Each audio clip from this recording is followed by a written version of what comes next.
Good Saturday morning, everyone. Thank you all for joining us. Lindsay Kennett, you'll see her tonight at 6, but I am Duke Carter. With Labor Day weekend already in full effect, we want to turn things over to our meteorologist, Justin McKee, who can tell us what we can expect for today. Hot, humid. That's all I got for you. Really blessed with the weather the last couple days. It was nice to get a break from the humidity, but it does look like the humidity coming up a little bit for the holiday weekend. So keep that in mind if you are going to be out and about the next few days. Right now, we're looking outside at Roanoke, our Virginia Tech Carilion sky cam. A little bit of color in the sky as the sun rises. Of course, the official sunrise was about 10 minutes ago at 6:52, and then sunset will be at 7:46 today. So if you do the math on that, 12 hours and 54 minutes of total daylight for this first day of the long holiday weekend. And of course, we are going to be mainly dry with partly cloudy skies overhead. So looks like the best day to get outside over the next 3 days will be today. Temperatures as you're getting your day started, if you're walking out the door early this morning, generally in the 60s. Do have a couple of places that have dropped down into the 50s though, including Wytheville, Hillsville, and Lewisburg. And our warmest spot on the map by a lot actually is Lynchburg at 71. Roanoke coming in at 66. I think we're going to be warming up from here to right around 87 for the high today in the Star City. Most everybody getting into the 80s for those highs. And if you factor in the humidity, it could feel a little bit warmer than that. We'll track the scattered storms in the forecast for Sunday and Monday coming up in just a few minutes. All right, thank you, Justin. New this morning, a high school football program can now resume after being shut down due to hazing allegations. 2 teens are now facing simple assault charges in connection to the incident at Mechanicsville High School. Last month, the Hanover County Sheriff's Office received an anonymous tip of an alleged assault that happened at the school. And for the past few weeks, the football program was suspended until the investigation was complete. The Sheriff's Office will not release the teens' names. Police are identifying the victim from a deadly pedestrian crash in Blacksburg. They say a car hit a 20-year-old John Thomason on South Main Street. Police tell us he is a native of Fairfax, and the driver of the car is cooperating with the investigation. If you have any information, please call police. A federal judge found the 2 men who brought drugs into the Hill City guilty. Law enforcement leaders held a news conference yesterday after the trial for Ricky Abner and Sheree Trent. They say the 2 were responsible for distributing 500 kilograms of cocaine into the Hill City. The Lynchburg police chief says he's glad the people responsible are off the streets. And some of the individuals that were a part of this conspiracy we've been dealing with for over 20 years. So I am grateful to the U.S. Attorney's Office, the Commonwealth Attorney's Office, ATF, DEA for the partnerships that we have. Sentencing for the men will come later this year. In total, 25 people were arrested in Operation Storytime. The shocking body cam video shows the moment a police officer rescued a man from a burning car in Oregon. The officer pulled a 34-year-old man from this burning vehicle, which was on its side and erupting in flames. You can see the officer breaks the vehicle's sunroof and provides instructions for the man to escape. Small explosions pushed the officer back and caused the driver to become unresponsive. He then grabbed the driver and was able to pull him to safety. The driver was later taken to the hospital and treated for minor injuries. He was released and cited for DUI and reckless driving. A new detailed list shows exactly what FBI agents found when they searched former President Donald Trump's Mar-a-Lago home. Now, a new court filing reveals those agents recovered nearly 50 empty folders, all marked as containing classified information with nothing inside. Kelly O'Donnell explains why this is now raising new questions. Unsealed by the court today, this detailed property list raises new questions about what happened to classified records at Mar-a-Lago. 48 folders with classified markings inside the former president's office and storage area were empty when the FBI searched. Another 42 empty folders indicated the contents had to be returned to a military aid. Where are the government secrets that might have been inside? Unknown. The FBI did seize 103 classified records up to top secret level found inside the office and storage room. The inventory notes the highly restricted documents had been mixed in with ordinary things, magazines, gifts, and clothing.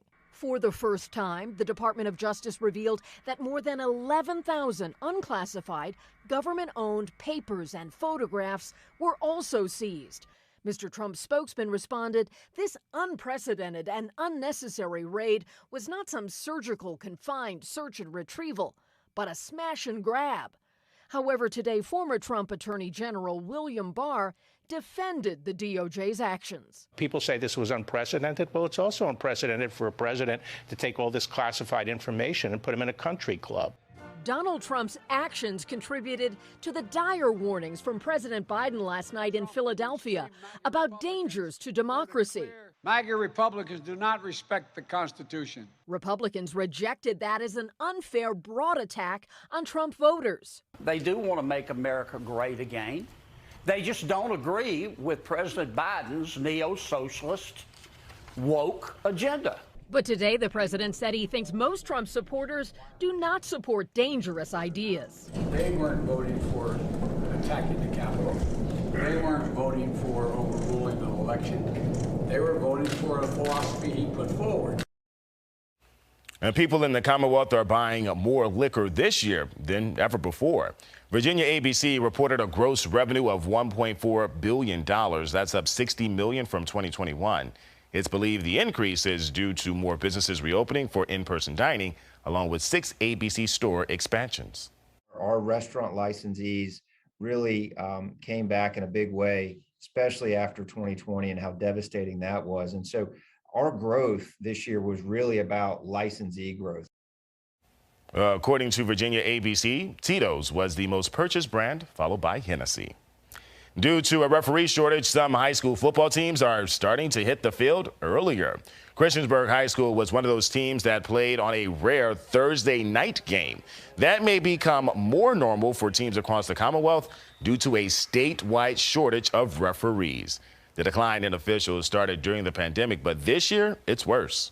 Because of the time and commitment that it takes to become a good football official, and there's a lot of rules that you got to know, and they feel like sometimes they need to come on board and start working varsity games immediately, and it doesn't work like that. The Western Virginia Officials Association is down 25 employees. Communities in Uvalde, Texas are still coming together as the first home football game was held since the tragic mass shooting in May. The event provided much needed entertainment and smiles around the area. Uvalde High School football team taking the field was a moment to celebrate under the Friday night lights. School, though, that is set to resume on Tuesday. While football season is underway, one player had an experience he will never forget. 10 News reporter Abby Coleman spoke to the William Fleming student who said that playing in a game has been his dream. Tyree Tosco is a colonel from his head to his feet. You could tell right away he's special. Tyree has spent his life being told he couldn't do things, from being told he wouldn't be able to walk and talk to defying the odds. He has always had a challenge of some sort, but he's always smiled. Over 20 surgeries later, Tyree is not only walking, but running. And tonight, even playing football. That was my dream. Tyree was an honorary captain during a game last season, and since then, his one-on-one aide Mark Harrison says that he's been ready to be on the field. It's been something he's been wanting to do forever, and it's just going to, I'm hoping I can hold back the tears. This is tackle somebody. Fleming head coach Jamar Lovelace worked out a plan to get Tyree on the field during tonight's game against Albemarle. I've told a lot of people how this puts everything in such a sharp perspective. Tyree geared up as the game drew closer. I'm hearing a lot about you, man. Hey, don't you beat up on us too much. But he was never worried about his big moment. Are you nervous? No. You're not nervous. Finally, with friends and family watching, Tyree had his touchdown. I'm gonna start dancing. And he did just that. In Roanoke, Abby Coleman, 10 News, working for you. Keep dancing, bruh. Keep dancing. Well, the Labor Day weekend is here, and drivers should expect a little heavier traffic than normal. AAA advises to leave now if you really don't want to run into traffic. With flight delays and cancellations, many people will turn to driving instead this weekend. AAA spokesperson Morgan Dean says this holiday weekend doesn't see as much traffic as Memorial Day or July 4th. With Labor Day, and especially with a lot of school systems and the trend for school systems to go back before Labor Day, it may not be as much of an opportunity for families to travel. Dean says with gas prices steadily decreasing, perhaps more people will want to get away this weekend. Prices have dropped to an average $3.46 here in the Star City. As long as the holiday weekend kicks off, you can take part in the Roanoke Labor Day Parade this afternoon. It starts at noon on Campbell Avenue and travels on to Williamson Road. It started by the Labor Federation in 2011, and however, like many other events, the parade took a 2-year hiatus because of the pandemic. This year, the parade is back in full swing, featuring folks from the United Steelworkers, as well as a Volvo truck from the UAW in Dublin, and the Peace Vigil. Those who are marching in the parade are going to hand out candy and other goodies to everyone who comes to watch. Your time right now is 7:11, not like the store, but we're going to go with that anyway. Help continues to pour in as Jackson, Mississippi deals with this water crisis. The local response sending assistance. Plus, it's launch day 2 for Artemis 1, what scientists believe could be the biggest obstacle to get the history-making mission off the ground. Forecasters saying 60 to 80% chance of that with the weather. The concerns are going to be clouds and lightning in the area down in Florida. We'll let you know what the local forecast looks like after this break.